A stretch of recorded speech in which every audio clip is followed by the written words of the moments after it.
Hello everyone and welcome to today's video. Today I'm doing my latest installment in my deep dive into the 2024 presidential election series. This video focuses on the state of Massachusetts.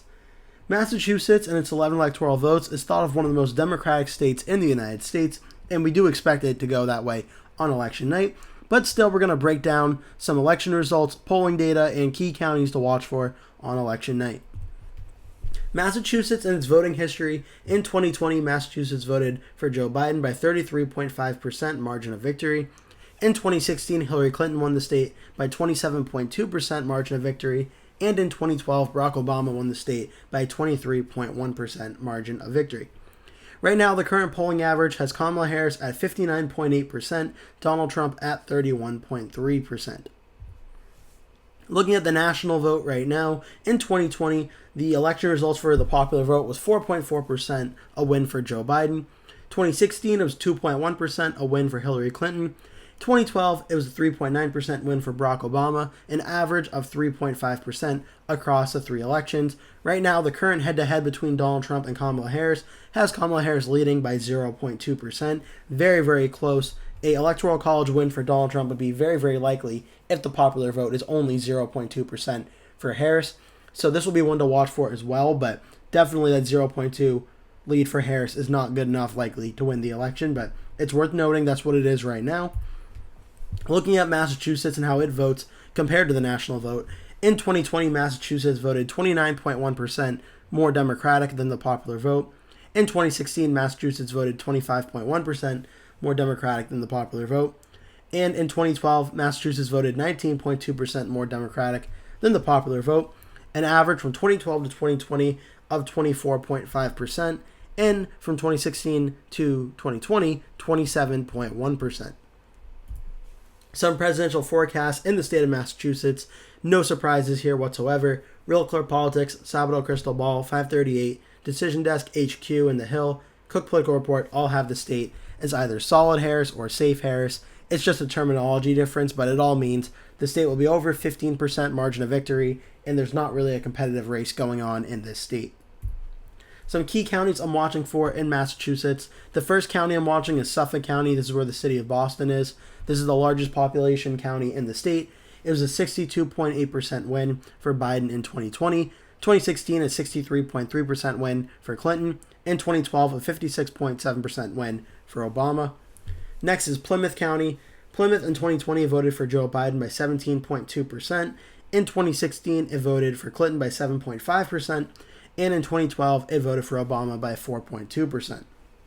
Bristol County was a 11.9% win in 2020 for Biden, a 9.7% win for Clinton in 2016, and then a 20.4% win for Obama in 2012. Worcester County in 2020 was a 17.7% win in 2020 for Joe Biden. 2016 was a 10.7% win for Hillary Clinton, and in 2012 it was a 9.4% win for Obama. Essex County, this is a 28.8% win in 2020 for Biden, a 22.6% win for Clinton in 2016, and then a 16.3% win for Obama in 2012. And lastly, Middlesex County, this is a 44.9% win in 2020 for Joe Biden, a 38.3% win for Clinton in 2016, and then a 27.1% win for Obama in 2012. Looking now at the county map for Massachusetts, in 2020, Joe Biden won the state with 65.6% to Donald Trump's 32.1%. Joe Biden won every single county statewide. And starting with Suffolk County, where Boston is, 80.2 for Biden, 17.4 for Trump. Worcester County was 57.2 to 39.5. Bristol, 54.5 to 42.6. Plymouth, 57.1 to 39.9. Essex, 62.9 to 34.1. And Middlesex, 71 to 26.1. No surprise, a very Democratic state in 2020. 2016, slightly less Democratic, even though Clinton did win every county in the state. Her numbers were not as high as Joe Biden's were, and the margins were smaller in some of the counties. Suffolk County was not one of them, though, where it was 79.6 for Clinton, 16.3 for Trump. Worcester was 51.8 to 41.1. That was a over 10-point win for Clinton. Bristol was 52 to 42.4, a win for Clinton. Plymouth, 50.8 to 43.2. That was a win for Clinton.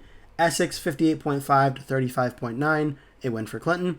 and Middlesex 66.4 to 28, a win for Clinton. It's also worth noting that Barnstable County, where Cape Cod is, and several other Cape towns, very popular in the summertime, that also voted for Hillary Clinton in a likely margin. Hillary Clinton got 60% statewide. Donald Trump got 32.8 in 2016.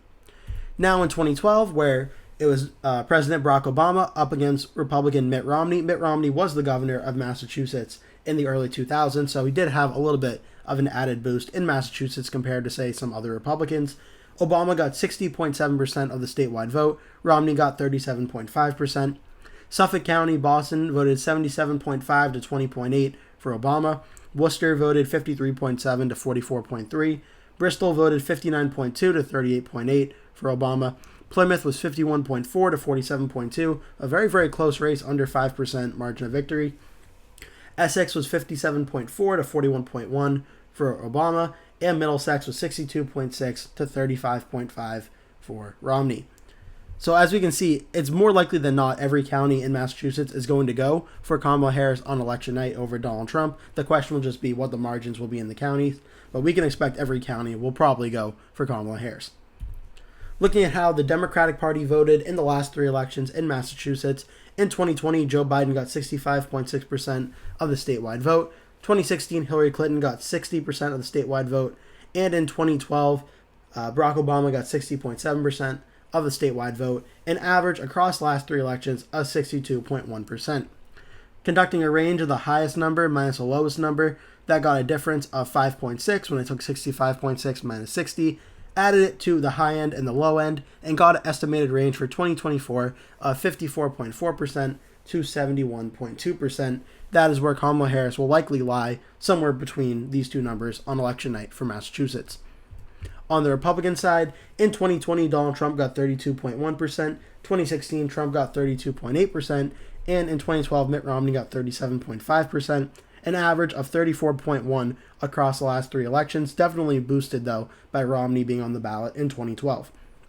Once again, conducting a range, taking the highest total, which was the 2012 37.5, minus the low of Donald Trump's 32.1 in 2020. That got a difference of 5.4. I then added 5.4 and subtracted to the high and low ends, and got a range of 26.7% on the low end to 42.9% on the high end. And I'm very confident Donald Trump will get somewhere between those two numbers on election night. For my prediction for the state of Massachusetts and its 11 electoral votes on election night, I'm predicting Kamala Harris will win the state of Massachusetts, no surprises here, and she'll get 60.1% to Donald Trump's 32.8%. She performs a little bit better than Hillary Clinton did in 2016. Donald Trump does hit his highest totals, or matching his highest totals from 2016, with a margin of victory of 27.3%, due in large part to the national vote numbers not looking too good for Harris right now, but she will still win Massachusetts very, very handily.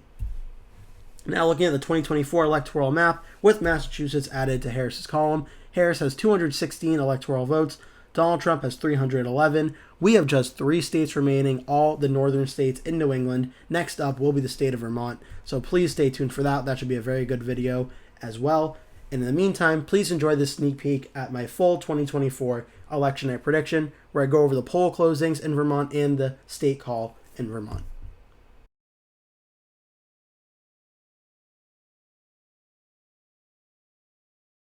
So far, there have not been many surprises yet on election night. Everything has gone pretty much how we expected it to.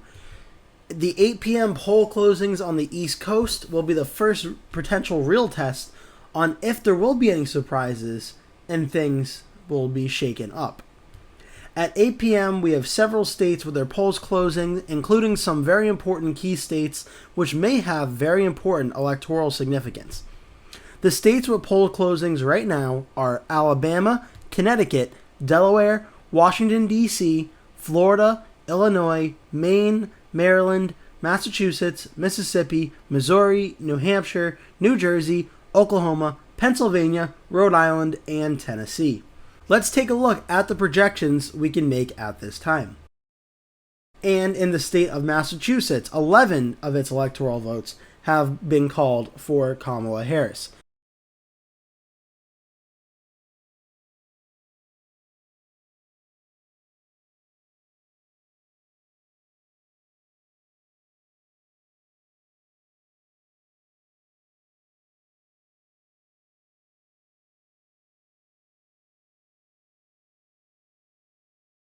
That will do it for today's video. Thank you so much for watching. If you enjoyed the video, please remember to give it a like. And if you really liked it, please remember to click the subscribe button. And make sure you turn post notifications on so you always get notified when I post a new video. That way you never miss one. Also, please remember to share this video with your friends and family if you really like the video. And remember to stay tuned because I'll be posting at least one video every single day leading up until Election Day. So I'd really appreciate it if you keep coming back and watching those videos. Thank you so much for watching, and I hope to see you in a future video.